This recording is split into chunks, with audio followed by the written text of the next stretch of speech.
Going live on the drop.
It is 12:30. That means it is time to do the drop. World famous Cactus music, world famous Quinn Bishop right next to me. The new stuff, the hot stuff. Let's talk. What's on the list? What's in the box, man? We really should talk about this before. Okay, right. At any rate, hey, we're gonna kick it off the big way. This is easily one of the biggest records of the year. Yes, it biggest is. Record of the week. Yes, it is. It's the third Harry Styles record, Harry's House. Anybody want to hang out at Harry's house? Not a lot needs to be said. I will say this, that the initial reviews are talking like this is his best record yet, and I know fans love I believe it too, so look out. I mean, I listened to a little bit of it, again, just come out Friday, so just streaming whatever's out there. It seems very simple soul. I think it's kind of I kind of like the synth pop elements of it. I think that's kind of very timely production styles, but he's in a great spot right now. Great spot, and everybody's saying this is his first fully realized, just did what he wanted to do. It all works, so I'm sure the fans are getting crazy about it. The single's great, and we watched something really cool this morning. Brought to my attention. That I didn't know. Yeah, that's right. So we were here earlier this morning doing a little promotion on the network or on the show. This was for BBC for 6. It's Channel 6 or BBC 6, whatever it is in England. But great stuff. Anyway. Arcade Fire actually covers As It Was. If you haven't seen the video, it's awesome. It's fantastic. Really good. Yeah. It's good. So Harry's can do no wrong right now. This is he's having a moment, right? Having a moment, and this record's only going one direction. Top of the track. Already there, actually, I think. Don't. Let's just.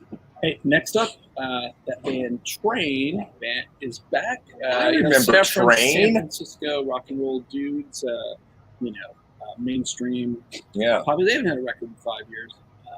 And I love the cover. It's so retro and funny and kind of looks like a record we're going to talk about. Oh, yeah. AM Gold is the name of it. So, produced by Butch Walker, you got a good chance of it being AM Gold. Yeah. Huge band, kind of. Always has a big hit off their record. I'm sure it's going to be no different. And they're touring this summer with Jewel and Blues Traveler. So is this the first Train that we featured on I believe so, yeah. So they did, I don't know if they did an album EP or whatever. They did a whole bunch of Zeppelin covers. They did. Which I didn't hear it, but apparently it was amazing. It was, I was shocked at how good it was, right? Yeah, I know people that are crazy. That's tough. I mean, if you're a pop band and someone's like, "Hey, man, we're doing don't blow that. Do not blow that. You're really opening yourself up to ridicule, and they pulled it off. So there you are. Cool. Train.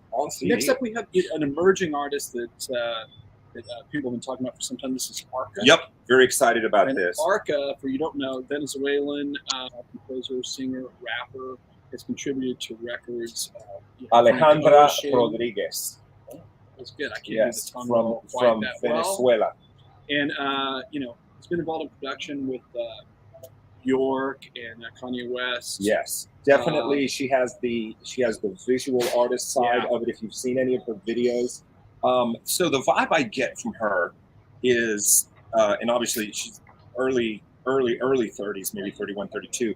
So, but at some point, somebody fed her some wax tracks because it's very that, industrial. It just comes in and then it goes to these beautiful ambient kind of soundscapes. I mean, and obviously a lot more popular right now in South America and probably in Europe. She hasn't quite tickled that American funny bone yet. The critics. It's starting to happen. Yeah, a big critical phase. That's beautiful. Well, there's releasing 3 records at once. So really? So this is because there's a box set, right? There's Kick 1, 2, and 3. Right. Artwork is totally out there, as you might expect. Much like Bjork. It's a great point of reference. The visual artwork is just as striking as the music, but on XL, very forward-thinking label, and Radiohead. Because there's money here, and her videos are like the video for Kyle. I think is Kyle. Is I was watching it this morning. It's really good. I like this. I like what's happening here. Cool artists. You're going to be hearing more about. Cool. There's a new band Morrison record. All right. And I'm hoping it's as crazy as this cover. It's What's It Gonna Take? And for those who might not be familiar, his last album was really just a crazy take on the pandemic and his inability to work and play concerts. And this is a very anti-government album. Look at the song titles. Not Seeking Approval, Damage and Recovery, Money from America, Fighting Back is the New Normal, Fodder for the Masses. It seems like man is very upset. And the last record, I think, was totally crazy. I didn't hear it. It was bizarre. I'm curious about this, though. And it's not only new music, it's a double album. It's a double. The last one had 28 songs. God. So, look out. God bless him. How old is Ben Morrison? He's going to be cruising on the name. He's going to be late 70s. Yeah, he's part of that. All the time now. What a voice! What a voice! And the crazy thing is him coming in to make these really nutty records. Prior to that, he was doing these jazz blues records that were just phenomenal. He was on a tear. He released like 5 records in 3 years that were great. All right. I'm not sure if I can connect to those the way I did the others, but we'll see. All right. Next up, John Doe. Awesome artist. You will know him from the famous LA punk band X, who invented LA punk. Cowpunk, now an Austin resident, and this is a stripped down, more of a folk record. This folk trio produced by Steve Berlin, Los Lobos, so it's got that just great rootsy. I was about to say he's such a good singer. I'm really looking forward to hearing this record. He's now a Pat Possum recording artist. Always a good sign. Yeah, and this is on Indie Store exclusive colored vinyl. What do you got color on it? Black with Gold Swirl LP. There you go. We haven't had Black with Gold Swirl. Cool artwork too. Yeah, I'm always interested in what he's doing. He's such a great singer, great songwriter. Not a bad actor. Should be rewarded. Yeah, man, he's in a bunch of great films.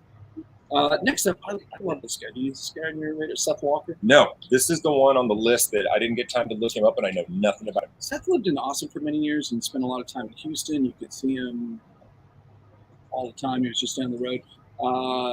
Moved to Nashville, now lives in New Orleans. I guess people classify him as a blues artist, but it's really kind of a blue-eyed soul kind of thing. Great player, great voice, really strong songwriter. He's probably coming soon to the Doc or venue similar to that. And cool. Go see him. He's terrific. He really is a great singer. And, pull him up right now and listen to what he's doing. Seth Walker. I hope I know. Go get it, folks. All right. Okay, we're getting heavy on you with the heavy pendulum. Yes, sir. Bring it. Caveman. Yep. Caveman. They haven't had a record in 5 years, and this is, as the sticker will tell you. Yeah. It is the highly anticipated first new studio album in over a decade from the heavy space rockers here. These guys have a big world, not smaller, but a really well fan base. Great fan. And they're on the Relapse label, which I think that's a little bit it's going to sound, right? Uh-huh. It's heavy, and it's basically the album art is terrific. And this is another Indie Store exclusive color edition. There's other editions. when their first album came out, a buddy of mine had it, and it was right around, there was a lot of that kind of East Coast straight edge hardcore dribbling down here. And like, like Earth Crisis, Snapcase, like all of those bands were kind of, these guys are Massachusetts bands as well. So kind of sort of part of that scene, I guess, but really creative band. And then they kind of switched gears. I remember I bought Antenna, which almost was more rock than post-punk. I think that kind of threw people off. I remember they kind of was a little hiccup. It was a departure. They were still it was good, but it sounded kind of like a different band. And then I can't remember one of the guys' side project in a band that I absolutely love, Mutoid Man. Just crazy. I think Brooklyn, New York. How can you not talk about a band with Mutoid Man? Yeah. There's no doubt. Yeah. That's solid. Yeah, pretty My groovy. turn. Okay. People have questions. People have questions. And the artwork is really cool, guys. It's on colored vinyl. So yeah, if you dig them, get it. All right. Some good stuff coming out of that box today, brother. We do. And, you are in fuego. This is awesome. This is the first, and there's, I don't know, there's hundreds of releases in this series in the UK. There's, I don't know, 50 or more in the US. But this is the Pride Month edition. Now that's what I call good music. And we got. I didn't know now. That's what I call this out of the UK. Oh yeah, staffed from the UK, and I think they release one a month there. But in the States, it's that's such a singles-driven music market that here they just pretty much put out. Oh yeah, you just put this on and get the party started. This is your playlist for Pride, no doubt. Yeah. I mean, Queen, George Michael, Lady Gaga, Cher, Katy Perry, Shaka Khan. Summer, Diana Ross. We got Miley Cyrus. Little Nas X. Erasure. Little Nas X. Yeah. Christina Aguilera, Miss Casey Musgraves, and the great Melissa Etheridge. Yeah. That is packed full of goodness, people. I like this. See, again, learning stuff on the show. There you go. We're not just here for the sake of. So we're going to end our new release segment with, this is such a cool record. Oh this my is God. From the archives. This is Maeve the Great. Maeve Staples. And the great Levon Hell. And this is a live album of Portimo. Levon has this big barn in Woodstock, New York. It's a recording studio. And he would do these shows there. And, he and Maeve Staples perform in the band The Last Waltz. Sure. So fantastic. And this is his terrific band. And the two of them together, reunited for the first time in 35 years. This was obviously cut before Levon passed, but this is going to be a great release. I think it's going to be. And the last track? Oh, wait. Yeah. It's cool. I can just close my eyes and see the movie when they do it. Yeah, it's so cool. That can be on at any time. We're just gonna start. I could be running out of a burning house, and if that's on the television, I'll sit down and watch it. It's time for the last waltz. All right. Hey, let's kick it off with some reissues. We've got sir. Some really, really cool records to talk about here. And a little more of a bigger bag of reissues than we normally have. Okay. This is awesome. Where's the unreleased material from this thing been for so long? Clash are re-releasing their final studio record with Mick Jones, and there's one after that. We didn't even talk about that. But Combat Rock, great Combat Rock. I love this record. The side one was always like really the hit, song driven, and side two is this very experimental, reggae, great, like dub moments. It is so cool. So this is a 3 LP set with an album and a half of unreleased recordings from the sessions that they put together for the record. Alternate. God, I hate you. It is. I'm very excited about this record. It's great. And feel this is stabbing pain in my wallet. And you don't get the bonus tracks, but I love it that they also reissued it on cassette tape. So you remember this because I remember when it came out, and I had friends who were like punks. Oh yeah, they were Clash, and it's like that's not a Clash record. I mean, it was their biggest selling record. Yeah, but they're like, I don't know. It's undeniable. I mean, when you kick off a song like "Know Your Rights," which is such a social commentary too, it's like that's a punk rock song. I mean, of course, I love car jamming. When the Muppets, did you see?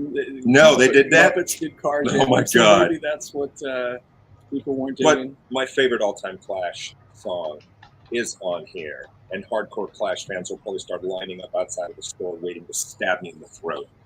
Oh, straight to that. Brilliant. That when he promoted that on. I didn't see it on SNL. It's really So that's got to be on YouTube. He takes out the jam box and it's got like the intro on there. Yeah, it's so.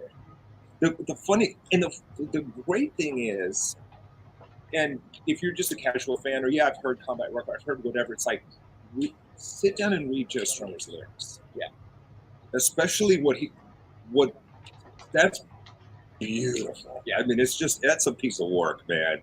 Just the references and the way he weaves it into a song and everything like that. And it's like I never saw him. I never had a chance. I want this. Yeah, this is much like you're saying. This is a very talked about, argued about Clash record because it does have 2 months of huge chart hits. Yeah, but it doesn't, and then it's like so weird and out there and experimental and them taking chances. Yeah, I think there's something for everybody on this record. That's why it's such a record. And lyrically, it's important today. I mean, you absolutely. have the right not to be killed. You do have the right not to be killed. That's wonderful, man. And so I'm looking forward to digging in. He produced this. I think it's Mick and Joe did it. Mixed by Glenn Johns. Okay, so that doesn't suck. Doesn't suck. The guy known for Who's Next and Bonham's drum sound, everything else. Tons of great records. Look up Glenn Johns' drum miking method. And then you got it. Mm-hmm. Let's see. Oh, and we're going to keep it with the 80s. This is so cool. I completely forgot about this. I don't even know what it is. This is the reissue. This was a home video release. It's the Police live around the world, 79 and 80. It's their first world tour, which is how they became so popular worldwide. Is they just played Freaking Road Dogs, yeah. Yep. And unfortunately, kind of broke out of it. Back that afterwards. But this is from 79 and 80. So you get the film and you get a disc of all the music that is featured in there, and there's also an LP coming too that I get it. So you get the video content in the LP package as well. But I mean, the songs, it's all the early stuff. Yeah, it's all the good stuff. Roxanne, I think Rocky Moon is. Truth Hits Everybody, which is such a great song, and it never makes it on like any compilations or greatest hits or anything.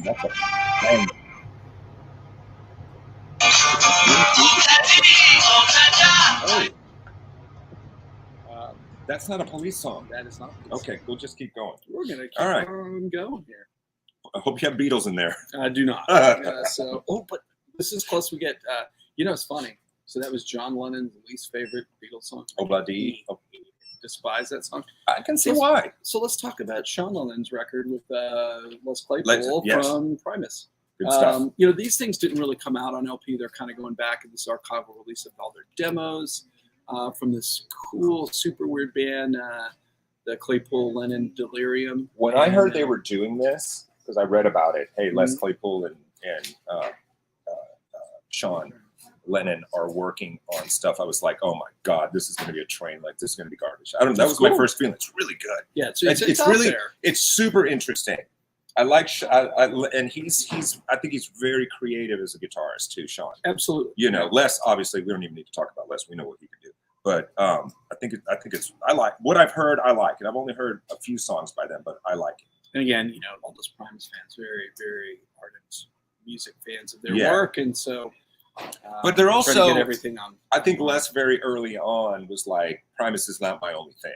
Yeah. Because he did Oysterhead with Stuart Copeland. He did the Flying Circus, Uncle Claypool's Flying Circus, and so there's a great picture. If you guys follow the Primus, is it the Primus Instagram? There's a great photo of Geddy Lee and Liveson backstage with them because they did all of A Farewell to Kings.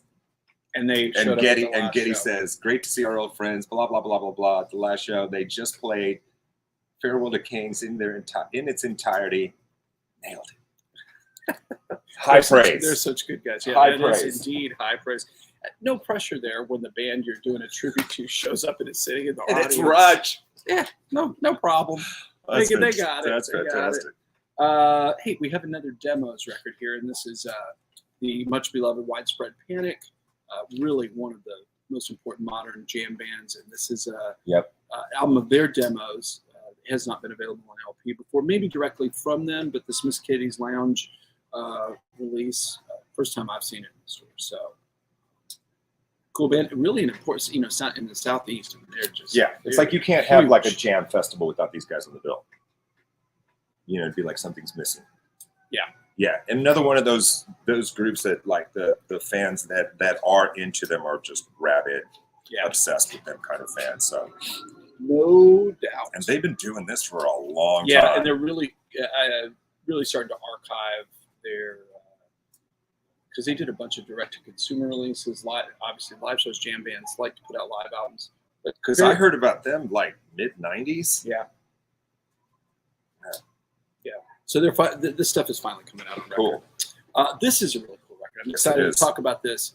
This is Ann Peebles. And if you don't know Ann, High Records recording artist, really well known for hits I Can't Stand the Rain and I'm Gonna Tear Your Playhouse Down, which was a hit for a lot of people have done. I think Daryl Hall still does that live.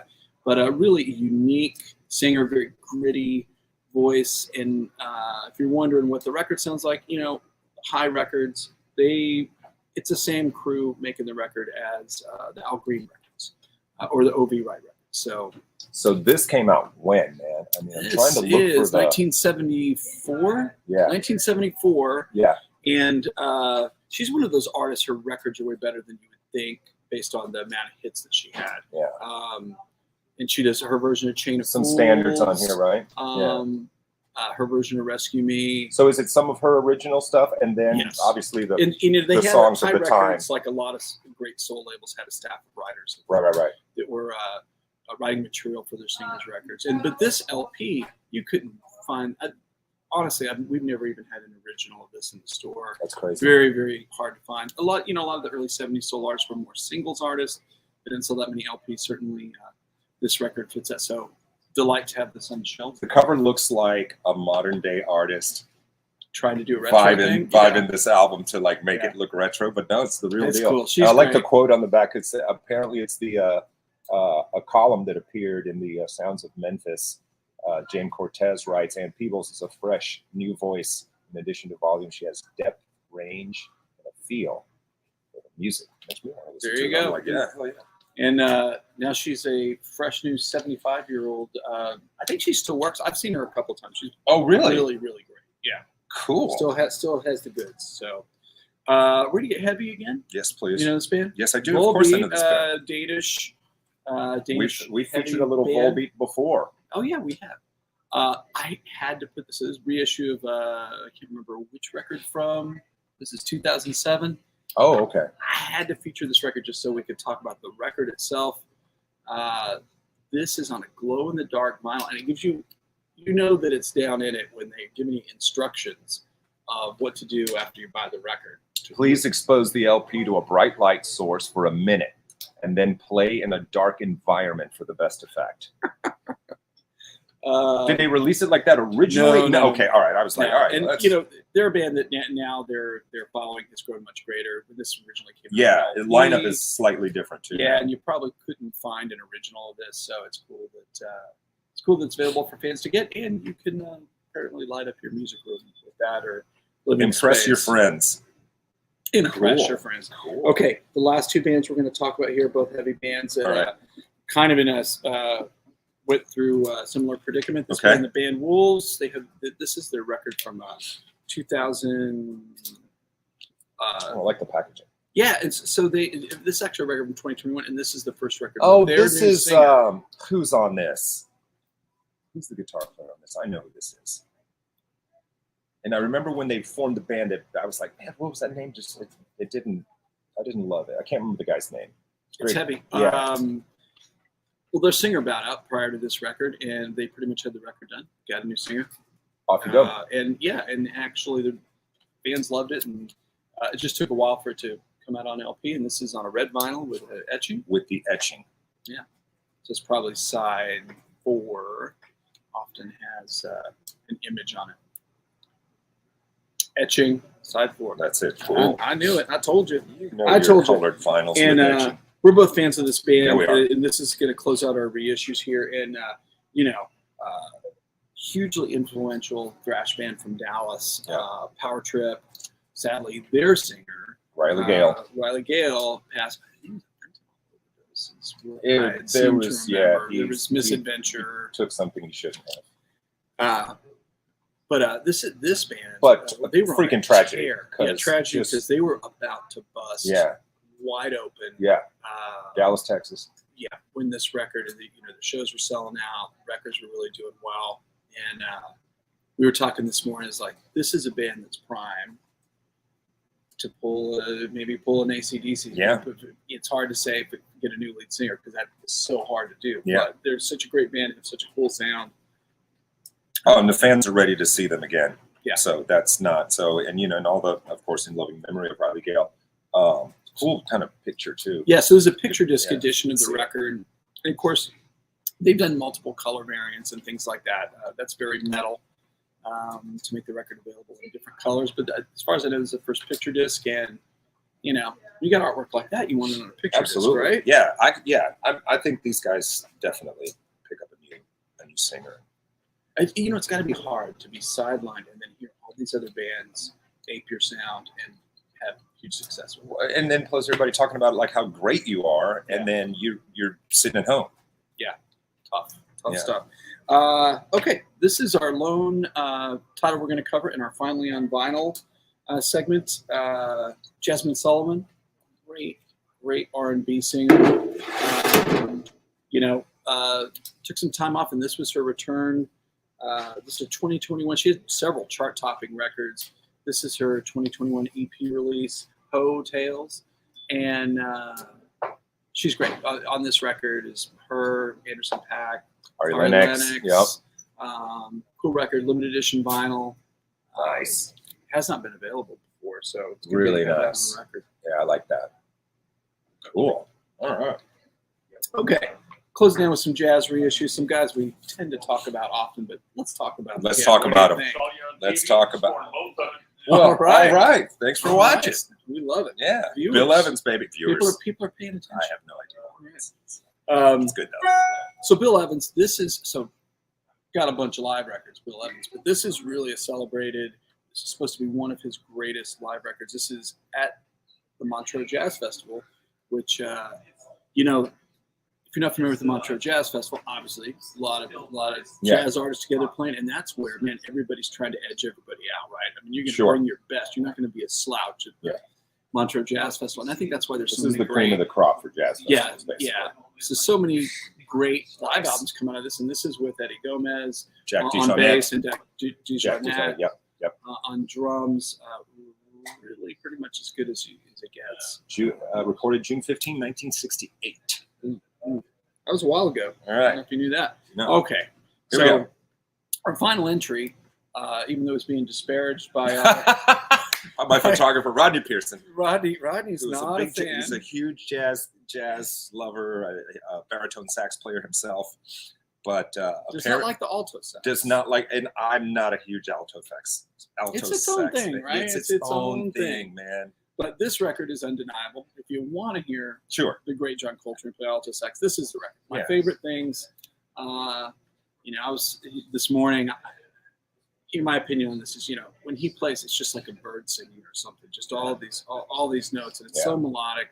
And this is, I love it when great players work within the confines of a standard or familiar song and just kind of twist it and bend it and go take it to other places. Just make it beautiful. That's what this does. This is if you're novice to jazz or a young fan, this is a record to get. It really 2 LP edition, 60 marking 60 years, featuring new liner notes by Ben Ratliff, photos, and ephemera. We'll see what the ephemera is. And this is cool. This is a 2 LP set, and you get the mono version and the stereo version. Very cool. Very cool. Jazz fans will always argue the merits of the mono and stereo. Sure. Sure. And they were complete different mixes back in the day. They were wouldn't just different fold animals. it down. Yeah. You know, it'd be a completely different mix, and you know, some people are crazy about the mono mix and about the stereo mix. So you can listen to both and decide. You know, get back to us. Let us know what you think. Now you got a list of stuff to buy, people. All right, that does it. We got to wrap it up. We're going to do this again next week. It happens at 12:30 on Thursday, right here, same place you're watching it. Hit the share button. Tell the neighbors. Go watch it on YouTube again tonight because we need the clicks. We'll see you guys later. Bye.